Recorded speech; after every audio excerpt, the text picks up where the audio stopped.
Okay. So let us start with today's session. This session is based on what I will be doing here is I will be discussing recent PGI questions, the most important MCQs. Okay. And I will also tell you the important zones from where questions come in your PGI exams. So let us start with some important questions.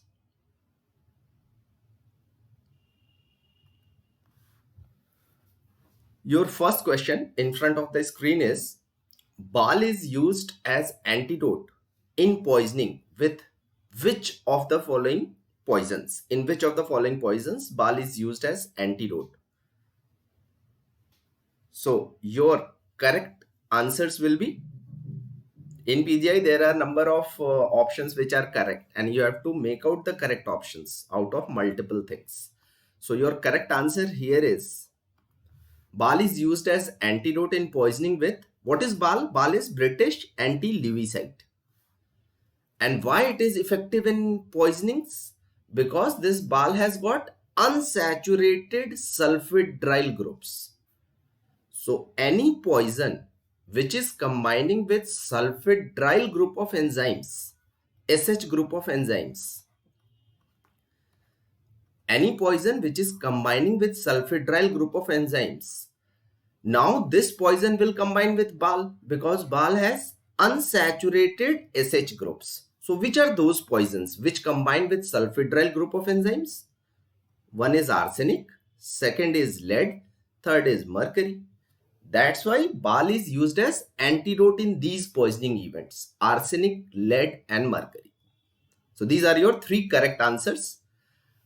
And also remember, if they twist this question, like Bal is contraindicated in which poisoning, there the two correct answers will be cadmium and iron. In these two poisoning events, Bal is contraindicated.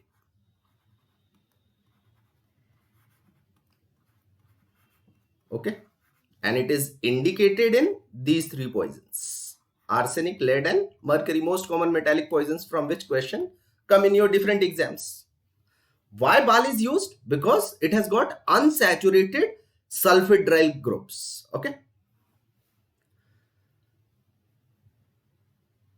Also remember important points about this cadmium poisoning. What are the other names of cadmium poisoning? Cadmium poisoning leads to muscle pains, also called myalgia. Then it also causes bone pains, intense bone pains. And it also causes PCT necrosis, proximal convoluted tubule necrosis. So because of these intense pains, cadmium poisoning is also called as ouch disease. Sometimes also called as tie disease. I is silent. It is also called tie disease. So remember these two important names of cadmium poisoning: ouch and tie.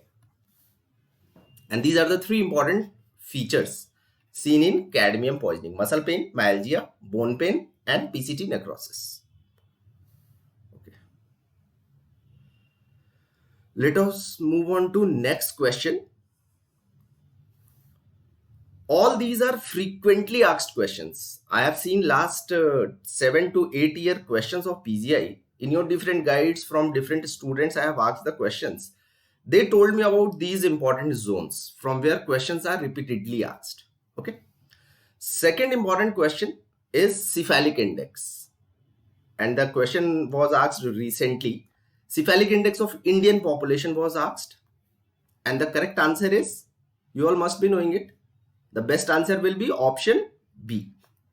Okay. So what is cephalic index? How it is made out? Cephalic index is used for racial differentiation. Race differentiation. This is the first uses of cephalic index. So how cephalic index is made out? If suppose police brings a unknown skull bone to us, what I will do? I will take a instrument called vernier caliper and I will take two measurements of this skull bone. Which two measurements? Breadth of the skull bone is the first measurement, and then I will also take length of the skull bone. And what I will do? I will divide measurement with length measurement and multiply this by 100. This will give me my cephalic index.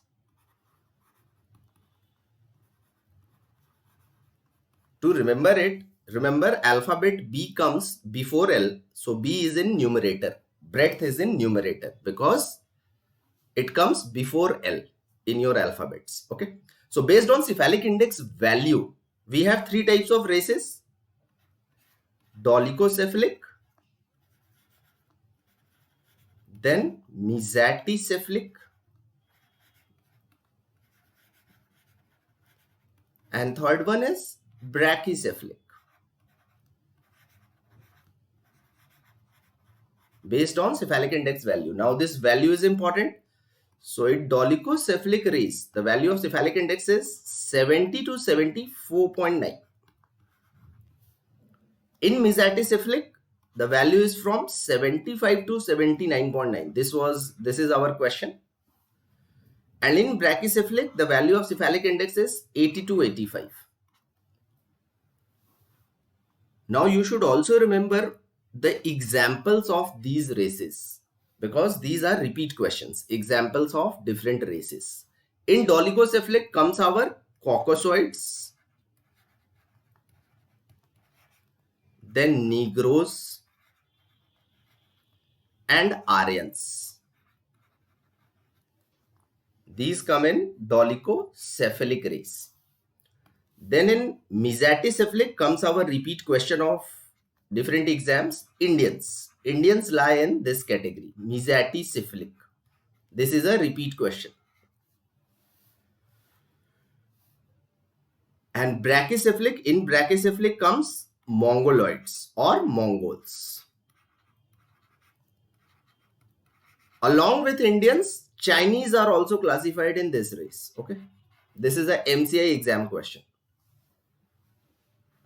So these are our three races, Dolicho, Mesoce and Brachy, based on our cephalic index. Okay.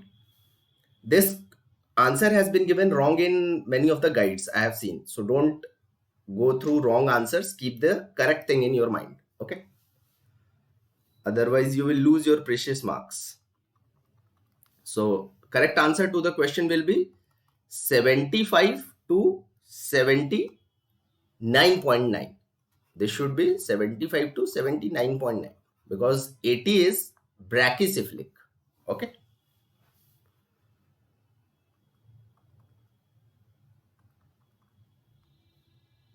Then next important question zone of your PGI exam is about different methods of age estimation. And one of the methods of age estimation from teeth is Gustafson's method. Okay. So the question was, true about Gustafson's method is, which options are true? Let us see the options one by one. Useful in dead people is the first option. This is a correct option. It cannot be used in living people. This is a wrong option because teeth needs to be taken out from the body. So it can only be done in dead people. Most reliable criteria is transparency of root. Yes, it is a correct option. It is used for sexual differentiation. No, it is used for age estimation from teeth. Okay. So what are the criteria? What is this method? Let me tell you briefly. Gustafson and Johansson, these were two friends. They did a study over individuals who were about 25 to 30 years age group. Okay. So round about 25 years age group, study subjects were taken So what were the study subjects? Dead people who were around 25 years of age. What they did was they studied their teeth and devised a method to estimate age from their teeth by using 6 criteria. So what are those 6 important criteria of Gustafsson-Johansson?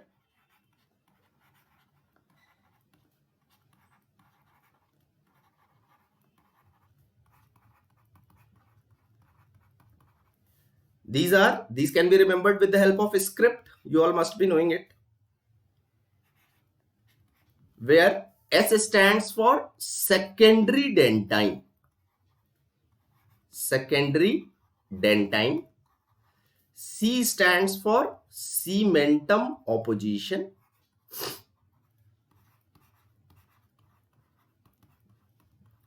R for root resorption. I for attrition, because in this word attrition many I comes. Okay, I for attrition. P for parodontosis.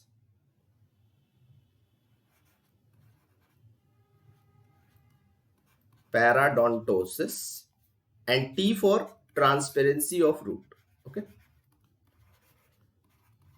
Now the questions which are asked from this criteria, what they did was they used this criteria and they made a scoring system based on all the criteria. Okay. And then they used to add all the scores of different 6 criteria. That scored value was put in their formula, Gustafsson's formula, and that used to give us the age of the person. Okay. Out of these 6 criteria, the best criteria, this is also a repeat question, which is the best criteria of Gustafsson-Johansson? Answer is transparency of root. Which is the worst criteria? Answer is root resorption. Is the worst criteria of Gustafsson-Johansson's. Okay. Now, recently, last year, there is a forensic pathology book called Berner Knight. In its recent edition, it has clearly mentioned that this criteria is obsolete now. This criteria is obsolete now. In its place, a new method has come. The name of the method is Lamandin's method. Lamandin's method. So remember this. Nowadays, the best method for age estimation from teeth is Lamandin's method. And there were 2 criteria taken by Lamandin's, P and T, of basically Gustafsson, P and T. But here P stands for parodontal recession. This word is used, meaning is almost same. And T stands for same thing, transparency of root. So these are the 2 criteria which were used by Lamandin's. Okay. And this is currently the best method for age estimation from teeth, because Gustafsson is obsolete now. What are the other methods for age estimation from teeth? Other methods are, let us just revise the names. Stacks method. What we do in Stacks method? Weight of teeth is divided by height of teeth. And based on Stacks criteria, age of the dead children can be estimated. So this method is used for infant dead children. Another method is Boyd's method for age estimation from teeth. Boyd's method can be used. What is Boyd's method? This is incremental line method. Incremental, also called incremental line method. What we do in Boyd's method is, in dead infant age group, this method is useful. What we do in dead infants, we take out the teeth of the infant and we look under electron microscope. And what we look at? We look at the number of cross striations over enamel part of the teeth. So over enamel part of teeth, we look at cross striations. We count the number of cross striations. Okay, by a electron microscope. So counting gives us the age of the infant because it grows at the rate of 1 line per day. At the birth, a newborn gets 1 neonatal line, and thereafter the lines grow at the rate of 1 line per day. So count the number of lines. This will give you the age of the infant. So these are your important methods for age estimation from teeth. And best method currently available is Lamb-Dietz. Don't forget this.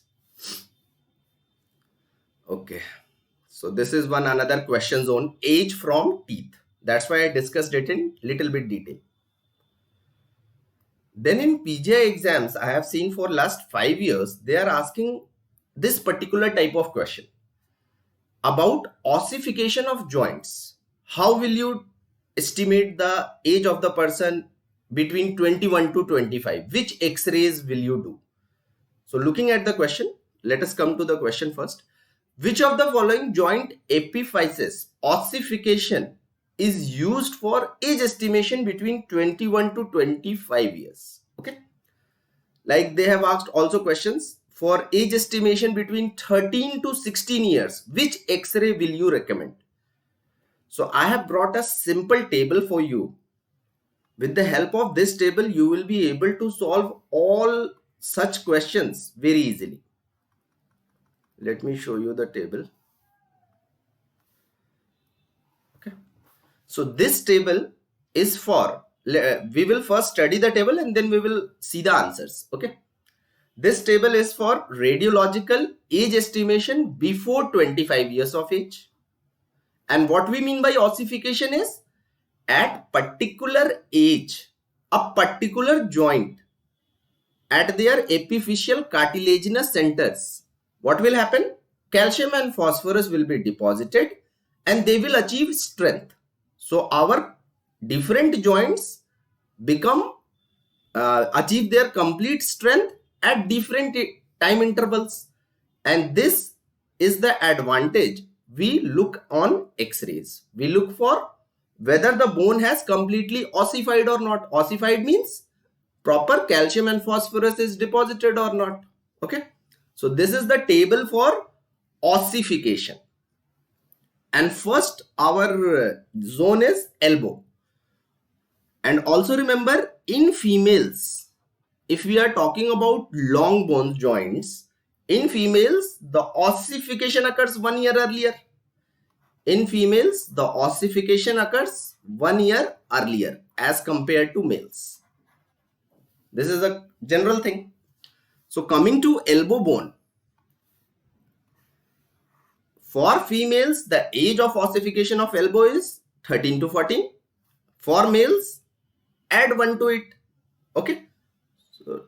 So 15 to 16, round about 15 to 16. So this is one repeat question of your PGI exams. For 13 to 16 year age group, which X-ray will you recommend? Best answer is elbow. Okay. Now second area is wrist joint. Always remember, wrist is in later parts, 18 to 19. But in females, it will be 1 year earlier. So in females, it is about 16 to 17 year age group. And in males, it is about 18 to 19. Then coming to shoulder. First, we have come to elbow. Then we have reached to wrist and then shoulder. Okay. In females, the shoulder is ossify at 17 to 18, while in males 18 to 19. So your mnemonic for this is EWS. In this sequence, the age of ossification starts from 13 years until 19 years. These three joints, EWS, elbow, wrist, shoulder, they ossify. Easy to remember, starting from 13, 13, 14, 15, 16, then 16, 17, 18, 19, again 17, 18, 18, 19. So basically this range of EWS is 13 to 19. Now coming to lower limb areas. In your lower limbs, we have iliac crest. very important area. This ossifies in females at 18 to 19, in males after 1 year, 19 to 20 or 21. Okay, so this is iliac crest. And then comes ischial tuberosity. This ossifies in females at 21 to 22, in males at 21 to 23. So along with ischial tuberosity, inner end of clavicle also ossifies at the same time. Okay.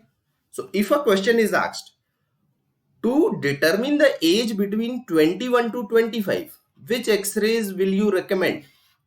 All those joints which are ossified in this age group, their X-ray will be beneficial. So what will be your answer?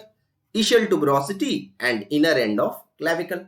So remember this important table. This is very important for PGI exams, this table particularly. Okay, so coming to the question, your correct answers will be option D and option E. Inner end of clavicle and ischial tuberosity.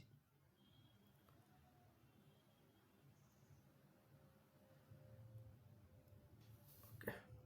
Because this is a problematic questions from your side. I believe it. From a student point of view, this is very problematic. So don't be in problem. Remember this simple table. Okay. EWS 13 to 19 and then 21 to 25, 23 ischial tuberosity and inner end of clavicle, in between iliac crest 18 to 21. Go through it once with a calm mind, you will memorize it. Very easy table. Okay, then coming to next question. This is also another frequently repeat question zone of your PGI exams. Different methods of identification. And this question was, which of the following is true about fingerprint method of identification? Okay, so let us see the answers first. Let us make out the correct answers. First option is most common pattern is loop. Yes, it is the correct answer. Least common pattern is composite. Least common is composite, most common is loops. Other patterns are whorls, loops, whorls, arches and composite. Loops are most common, composite is least common. Second option, also called dermatoglyphics. Yes, fingerprinting method is also called dermatoglyphics or dactylography. It is also called dactylography. Also called sometimes as Galton system of identification, because Galton systemized this method of identification. Third option, discovered by Lockhart. No, this is a wrong option. This method was discovered by which person? Answer is William Herschel. The time William Herschel discovered it, he was posted in Calcutta. So, when he discovered this method of identification called fingerprinting, the first fingerprint bureau was established at Writers Building in Kolkata, because at that time William Herschel was posted in Kolkata itself. Okay, so this is not discovered by Lockhart. Then fourth option is development of fingerprint is completed by 6th month. Yes, this is the correct option. This development starts at 4th month intrauterine life and it is completed by 6th month intrauterine life. So by the end of 6th month, a fetus will have all 10 fingerprints fully developed inside the uterus. Last option is systemized by Galton. Yes, this method has been systemized by Galton. Okay, so let us see some important points related to this identification part, which are asked in your PGI exams. Coming to fingerprinting first, we have discussed few points. Other important point is, which is the best method of identification? Answer is fingerprint. Best method of identification. Why it is best? Because fingerprints are different even in identical twins. Identical twins will have same DNA, but what will be different is their fingerprints. So that's why it is the best method of identification.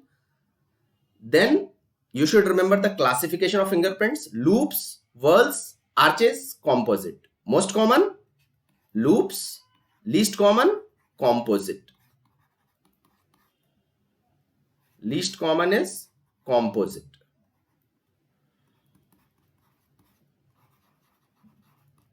Then there is another classification of fingerprints at crime scene. This is a recent question of different exams, so I am discussing it.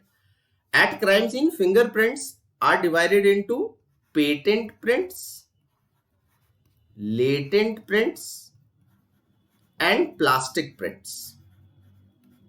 Patent means any fingerprint which is visible to our naked eye. All the visible prints are called patent prints. Invisible prints, like you are having an idea that this area must have fingerprints, but it is not visible to your eye. So to make these latent fingerprints visible, we use some chemicals to make them visible. Now the question was asked about plastic prints. What do you mean by plastic prints? Very simple. Plastic prints means fingerprints over soft pliable surfaces. Fingerprints over soft pliable surfaces like soap, wax, butter. These are soft pliable surfaces. So any fingerprint over soap, wax or butter will be referred to as plastic print. This is a repeat question. Who discovered this method of identification? William Herschel. Who systemized it? Galton. Okay. And remember the different names of fingerprinting. Now, which method has been discovered by Locard's? This option C was wrong. Locard's did not discover fingerprints, but he discovered poroscopy. Poroscopy. What is poroscopy? Suppose these are our epidermal ridges. Over these epidermal ridges, pores, microscopic pores are present at regular intervals. Study of these pores for identification is called poroscopy. Pores present over epidermal ridges. And this method was discovered by Locard's. Okay. And not fingerprint. Then another method is palatoprint, also called as rugoscopy. So question which has been asked is, from which part of palatoprints are most commonly taken? Answer is anterior 1/3 of palate is the site from where palatoprints are most commonly taken. What do you mean by chiloscopy? Another method of identification is chiloscopy means lip prints. Okay. So these are one-liner questions. Who discovered the classification? Who gave the classification of lip prints? Answer is, it has been classified by very tough name, Tsuchihashi. Tsuchihashi. T is silent.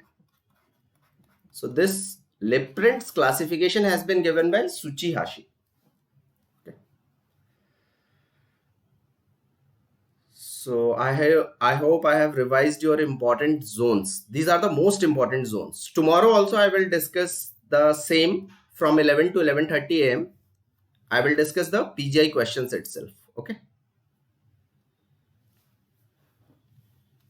And I have kept a free session also on Unacademy tomorrow from 12 to 1 p.m. to discuss PGI topics and questions.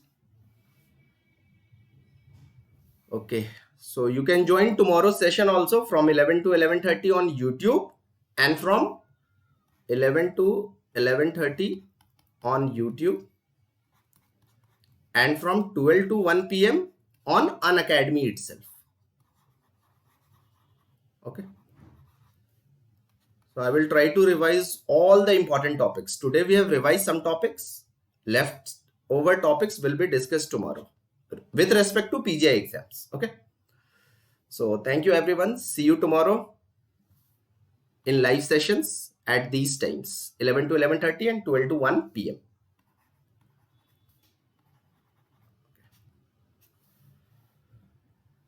And you can join Unacademy sessions by applying my discount code. Okay, you can join the sessions. You can apply this discount code. So you will join with a highly discounted thing. Okay. So see you in live sessions. Bye bye.